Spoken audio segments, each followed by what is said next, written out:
જય માતાજી મિત્રો, કેમ છો? આનંદમાં? ઘણા દિવસો પછી આપણે રૂબરૂ થઈ રહ્યા છે. મિત્રો, મારે મિત્ર છે, આપને હશે. કવિ કહ્યું છે કે મિત્ર એસા કીજીએ ઢાલ સરીખા હોય, સુખ में पीछे पड़ा रहे दुख में आगे હોય. મિત્રો, આજે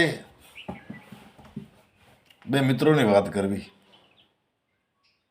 એક ચારણ, એક રાજપૂત દરબાર. મિત્રો, ચારણ એટલે નારણજી સંઢાયચ નામ. સાંતલપુરની બાજુમાં બાબરા ગામ એમનું વતન. અને જે દરબાર રાજપૂત એ રાજસ્થાનના. પણ ક્યારેક એમની મુલાકાત થયેલી, મિત્ર બનેલા,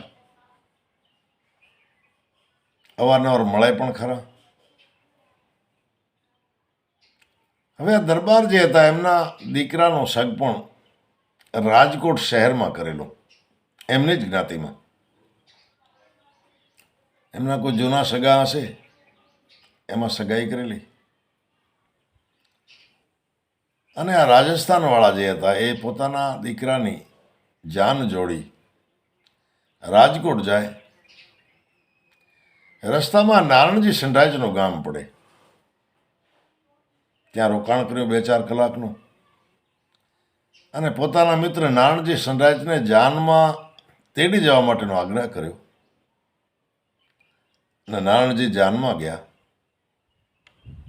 રાજકોટ પહોંચ્યા. જૂના વખતમાં થોડી ઘણી બસો ચાલુ હતી, પણ આ લોકો જોંગા જીપ લઈને આવેલા. આપે જોઈએ છે, નામ સાંભળ્યું છે જોંગાનું. મેં તો જોઈ છે રાજસ્થાનમાં ક્યાંક ક્યાંક હજી આપણે દેખાવામાં આવે. મિત્રો, જાન રાજકોટ પહોંચી અને કેવું બન્યું. હવે વરરાજાને બાળપણમાં માતા નીકળેલી, જેને આપણે શીતળા કહીએ, એના ચાઠા ચાઠા ચહેરા ઉપર અને થોડો રંગ પણ શ્યામ. રાજકોટ પહોંચ્યા પછી કન્યાની બેનપણીઓ એમને જોવા આવ્યા અને કન્યાને સમાચાર આપ્યા કે તમારાથી જે લગ્ન કરવાના છે બહુ વરવા છે, અળખામણા છે, ચહેરે મોરે બરોબર નથી.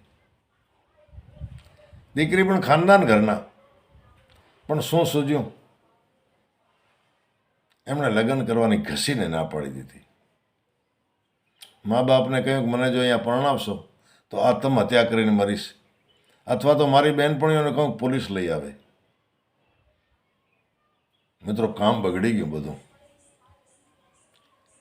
વરરાજા લીલા તોરણે પાછા આવ્યા.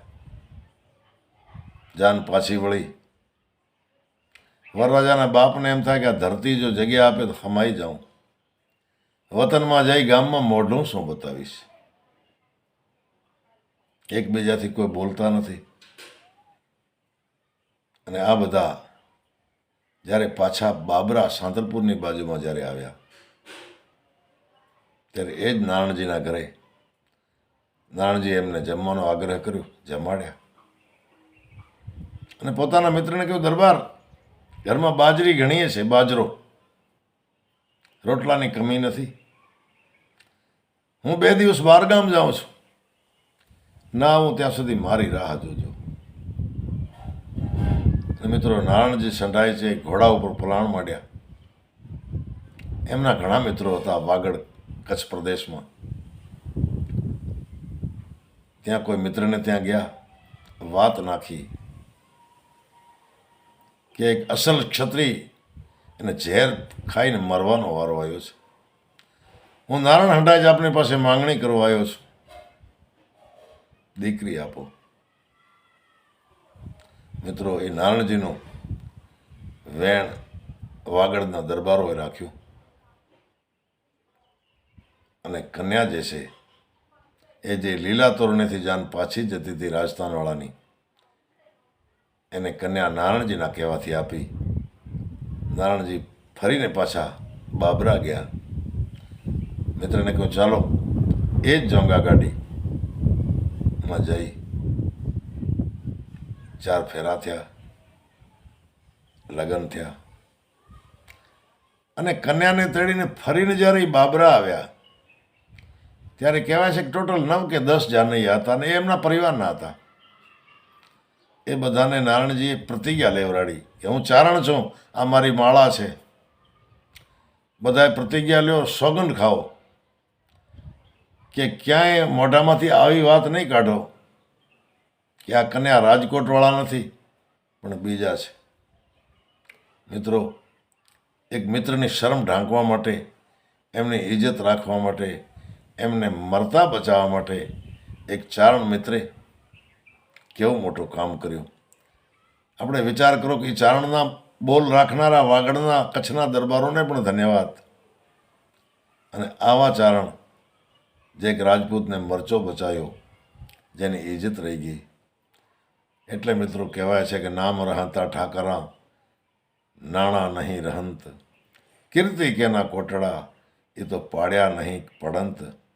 મિત્ર ऐसा कीजिए ढाल शरीका હોય, સુખ મેં પીછે પડા રહે ને દુઃખ મેં આગે હોય.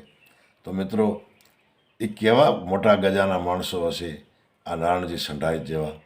અને આપને એક વાત કહું, એ નારણજી 4-5 પેઢીએ મારા નાના શ્રી થાય. મને એનો ગૌરવ છે કે અમે એમના દોહિત્ર છીએ. તો મિત્રો, નારણજીની આવી ઘણી વાતો છે, આપણે અવારનવાર વિડીયો દ્વારા આપની સાથે શેર કરતા રહીશું. તો જોતા રહેજો મારી ચેનલ કે કૃપા. હું છું જ્ઞાનદાન ગઢવી. જય માતાજી.